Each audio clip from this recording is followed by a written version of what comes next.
maître Reiki depuis plus d'1 an maintenant, fondatrice de l'Odyssée des Arts. Je vous accueille aujourd'hui dans cette vidéo où on rencontre mon formateur, initiateur Reiki, Lionel Goutte. Bonjour Laurent. Bonjour Lionel, comment vas-tu? Bien, merci. Bien. Content d'être ici. Voilà, fondateur du Centre belge Reiki, mais aussi du Centre Mon Développement Personnel. Mon centre de développement, oui. Mon centre de développement. Qui est un centre de développement personnel, professionnel et spirituel, oui. Voilà, alors Lionel, moi j'avais envie d'aborder un sujet avec toi que j'entends beaucoup autour de moi. J'avais envie que tu nous expliques un peu ton parcours par rapport à ça. On est nombreux et nombreuses à effectuer un changement de vie vers l'énergétique, vers le développement personnel, la méditation, des techniques, des outils plus spirituels qu'on a envie de partager autour de nous.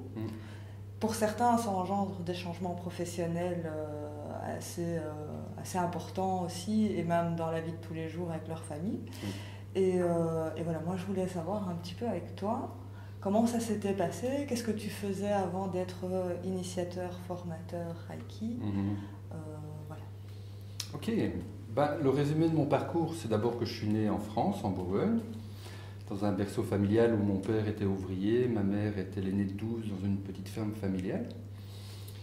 Les premières années de ma vie, je les ai vécues dans une caravane parce que mon père était ouvrier dans les travaux publics et on se déplaçait là où il y avait des chantiers pour lui. C'est comme ça que moi je suis né en Bourgogne dans le berceau familial, puis mon frère est né à Lyon, ma sœur à Paris, il y en a un qui est né en Belgique, et puis on est parti 2 ans au Canada, et puis le 5e est né en Belgique et on s'est installé en Belgique. D'accord. Alors moi j'ai commencé ma carrière professionnelle à 18 ans comme ouvrier nettoyeur dans une grosse société de nettoyage d'immeubles en Belgique, et je suis resté là pendant 10 ans.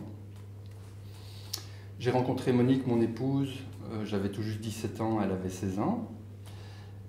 À 18 ans, donc, j'interromps mes études et je me lance dans la vie professionnelle comme ouvrier nettoyeur. À 21 ans, on se marie. Elle était institutrice primaire et on avait l'objectif d'avoir 3 enfants. Et aussi, on a fait le choix qu'elle reste à la maison, Monique, pour élever nos enfants.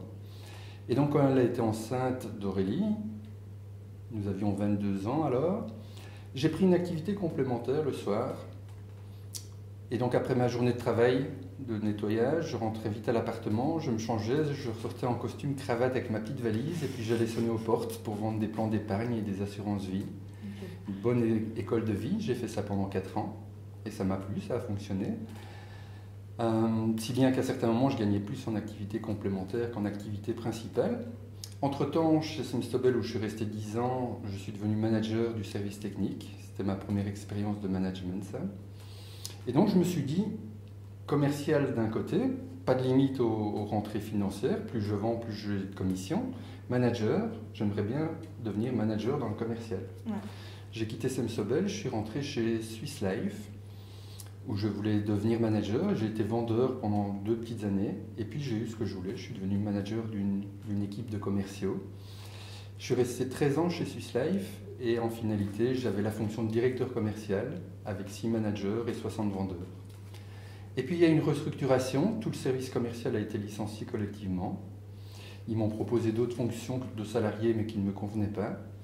Et j'ai décidé de continuer à faire ce qui me passionne, puisqu'entre-temps, chez Swiss Life, je me suis lancé dans les formations il y a plus de 20 ans, des formations professionnelles d'abord, qui m'ont amené après des formations de développement personnel, et puis ensuite à des formations de développement spirituel. Et donc j'ai mis en application des approches de leadership orienté humain, de coaching appréciatif avec les gens du réseau commercial de Swiss Life. Et ça, c'est vraiment ma mission, c'est ce que j'aime faire.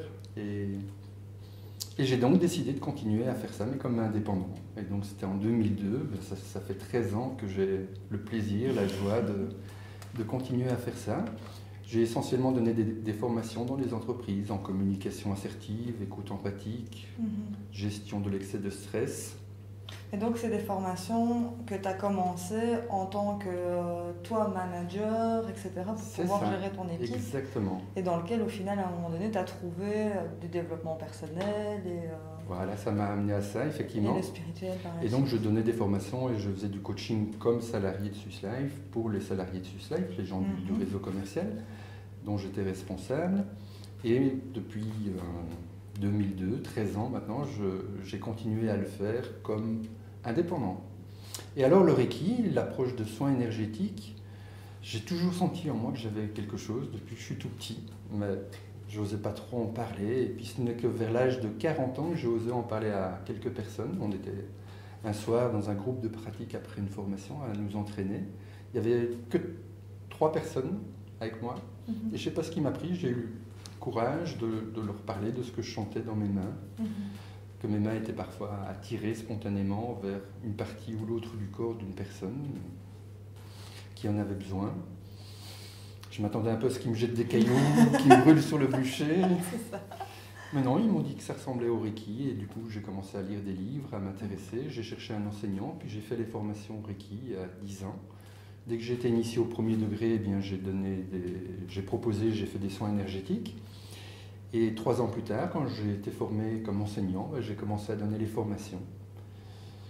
Et donc, auparavant, je faisais ça en activité complémentaire, en plus de mon travail de formateur, coach, facilitateur, dans les entreprises. Et puis voilà, maintenant, ça prend une ampleur de plus en plus importante et j'en suis ravi. Il y a de plus en plus de formations et les groupes sont souvent complets. Et les personnes, donc, tu as quand même passé, je vais dire, d'une carrière commerciale, leadership, voilà, à quelque chose dans le développement personnel que tu as trouvé aussi dans le leadership, mais avec cette connotation plus spirituelle du Reiki. Et donc, voilà, le regard de tes anciens collègues par rapport à ce côté plus spirituel. Et puis le soin, comme tu dis, tu as eu peur qu'on te jette des cailloux quand tu as parlé de soins par les mains.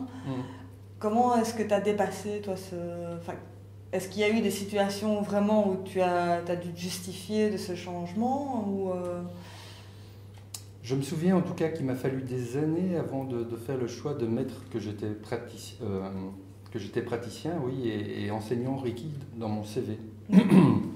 Donc sur mon CV, je ne le mentionnais pas, parce que je me disais que je ne trouverais pas de clients en coaching ou en formation s'ils voyaient que je faisais du Reiki. Du Reiki, c'est quoi ce truc-là? Ésotérique, mystico, ésotérique et... Ouais. Qu'est-ce qui s'est passé pour qu'un jour je décide de mettre ça sur le CV? C'est que dans mon cheminement en développement personnel, professionnel et spirituel, cheminement qui continue, c'est un processus qui n'arrête pas, j'en suis assez convaincu, je me suis dit, ça fait partie de mes activités, ça fait partie de mes compétences, ça prend de la place dans mes activités, et j'ai cette capacité de canaliser l'énergie et puis de la réveiller chez les gens que j'accompagne. Et donc je l'ai mentionné sur mon CV, disant voilà, il n'y a pas un Lionel professionnel dans les entreprises, un Lionel Reiki, il n'y a qu'un seul individu, indivisible, avec tout ça. Et je crois que depuis que j'ai fait ça, j'ai eu des clients parce que je faisais du Reiki et que j'étais intéressé et engagé dans les soins énergétiques. Et j'en ai certainement perdu aussi. Peut-être qu'il y a des gens qui ne m'ont pas pris parce qu'il y avait cette facette. Et peut-être qu'il y en a qui m'ont pris justement parce qu'il y avait cette facette. Et depuis des années maintenant, dans les formations que je donne en entreprise, j'utilise des approches, j'utilise peut-être des mots un peu différents, mais les techniques que je leur propose, elles sont là. Et la plupart des gens sont réceptifs à ça, parce que ce sont des êtres humains. Et qu'au fond d'eux-mêmes, ils sentent qu'il y a quelque chose qui nous relie au grand tout, quel que soit le nom qu'on lui donne après. Qu'on l'appelle Reiki, Prana, Dieu, l'univers, la vie, la grande source, le grand esprit, la terre, la nature, la vie. On peut lui donner des tas de noms, pour moi ce sont des synonymes. Oui. Ok, et quel serait ton message aux personnes qui, comme toi, à l'époque, ont un peu peur de s'identifier, de se définir clairement par rapport à ça, et peut-être à des changements moins importants, peut-être pas dans la carrière spécifiquement, donc de se lancer comme praticien ou formateur ou que sais-je, mais simplement de se dire, eh bien à partir d'aujourd'hui j'ai appris que faire une méditation rapide sur l'énergie pour m'ancrer à la terre, comme tu les donnes dans tes formations. Je vais faire ça tous les matins parce que ça me permet de sentir bien, mais mon conjoint va me regarder de travers, mes enfants vont se demander si je vais pas péter une case, et donc je ne sais pas si je vais oser le faire. Qu'est-ce que on pourrait dire, qu'est-ce que tu pourrais dire à ces personnes-là? Alors j'ai plusieurs choses qui me viennent là, par rapport à cette question-là. La première qui m'est venue, c'est le courage, c'est de ne plus avoir peur d'avoir peur. Oh. La deuxième qui m'est venue, c'est que le courage, non, c'est que ce dont tu as le plus peur, c'est ce dont tu as le plus besoin. La troisième chose, ça, c'est un Canadien qui me l'a dit quand j'étais un jeune adulte, je n'avais pas compris à l'époque, il m'a fallu des années pour pouvoir capter et intégrer sur tout ça, ce concept. Il m'a dit, Lionel, ce que les autres pensent de toi, ce n'est plus ton affaire. Tu as des compétences, des capacités, mets-les en action, offre-les à l'univers. Ce que les autres pensent de toi, ce n'est plus ton affaire. Je n'avais pas compris ce qu'il me disait. Aujourd'hui, je comprends que quoi que je fasse ou quoi que je dise, de toute façon, celui qui voudra me juger, il va me juger. Et les gens qui m'apprécient, m'apprécient avec mes défauts. Et ceux qui ne m'aiment pas ou qui me détestent, je ne sais pas s'il y en a, j'espère que non, mais ceux qui ne m'aiment pas, ben, ils ne m'aimeront pas, même avec mes qualités. C'est ça. Et donc je crois que c'est ça finalement. M'accepter tel que je suis, avec tous les côtés. Et puis faire ce qui me semble le plus juste et bon pour moi, avec respect pour moi et pour les autres. Et lorsque c'est pratiqué dans cette intention-là, ok, il arrivera ce qu'il arrivera.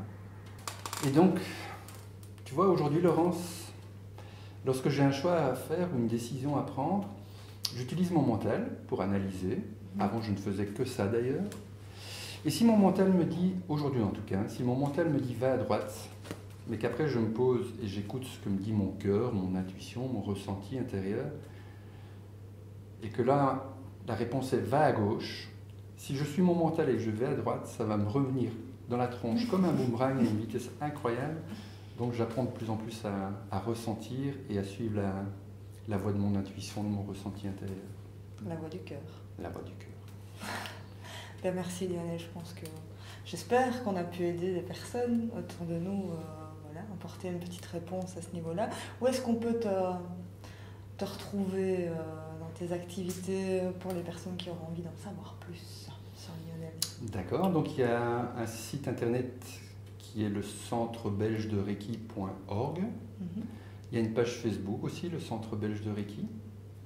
Oui, qu'on retrouve sur la page l'Odyssée des Arts. Que l'on retrouve sur la page l'Odyssée des Arts. Et vice-versa. Et vice-versa. Ok. Voilà, ben merci Lionel. Avec plaisir, Laurence. À très bientôt. À très bientôt et bon succès dans tout ce que tu entreprends. À toi aussi. Merci.